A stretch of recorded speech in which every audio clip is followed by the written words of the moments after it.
Mr. Anuforum, what was reported concerning the Arik Air was air return, but what about the IRS? Because those who were in that particular aircraft said something quite different from what the government agencies have been saying. Yeah, the IRS is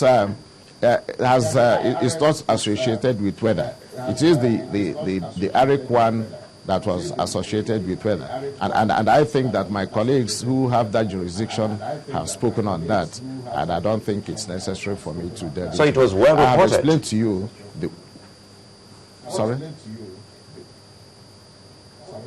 So that particular incident was well reported, that, well, it made an air return. You mean the IRS or no, the Arik incident? You mean the IRS or the Arik incident? Yes. The Arik incident. Yes, Arik made air return due weather. Yes, that's right. And it was because we gave the right weather. If, assuming we did not give the right weather, or NIMET didn't give the weather condition, then the pilot could fly into a weather situation that is hazardous, that may be very, very difficult for him to handle. So I think we deserve to be commended that we gave the information. Well, anyway, commendations no doubt will go to the agency, in this case NIMET, but again, we also should start, penalizing those who flout such. Was it that this particular airline, Arik or pilot, ignored NIMET's warning and at the end of the day decided to make air return? Okay, thank you very much. Again, part of what we have to be very careful in this business is apportioning blames. I mean, it doesn't take us anywhere rather than let us say what should be done. I have told you earlier on that we have cases of, less than total compliance with some of the regulations. We need to improve on that. We gave the weather forecast for that day.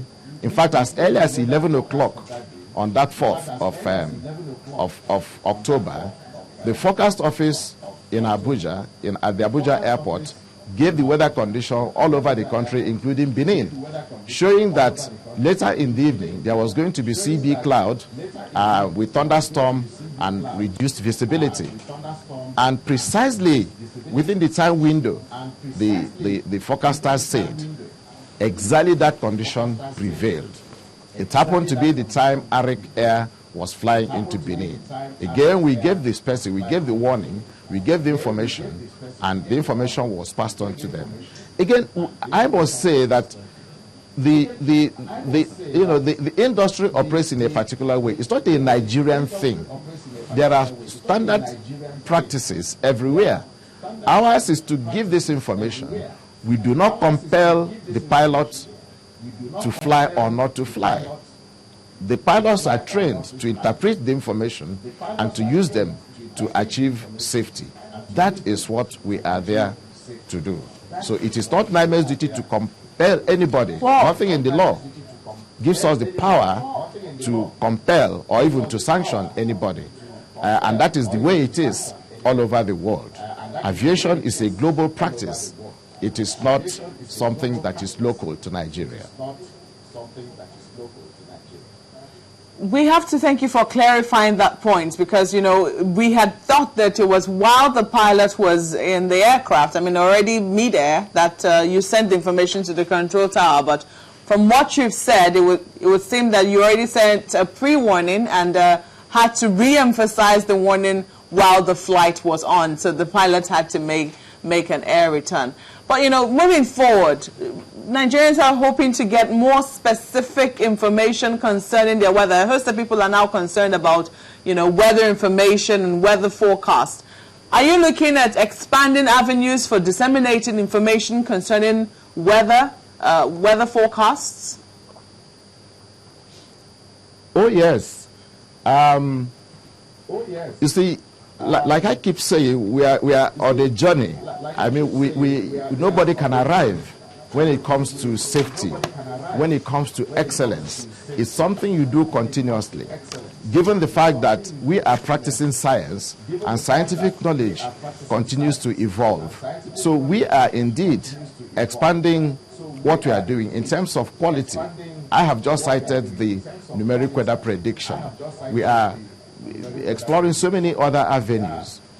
In some countries, you have even dedicated weather studio, TV and radio studios, dedicated to weather broadcasts. In China, they have a huge building just for weather broadcasts only. And we are thinking whether, given the realities of climate change, the realities of increasing frequency and intensity of adverse weather conditions, we are thinking of replicating such practices in this country. We are also looking at greater, closer participation of the media people, greater collaboration between NIMET and the media people, so that this weather information goes out very quickly. But even presently, well, Dr. Anthony, I'm afraid that that's all time will allow us to take. Well, the collaboration definitely is what is on at the moment, and I'm sure we really appreciate your time joining us all the way from Abuja studios, the Director General, CEO, Nigerian Meteorological Agency, NIMET, Dr. Anthony Anuforum.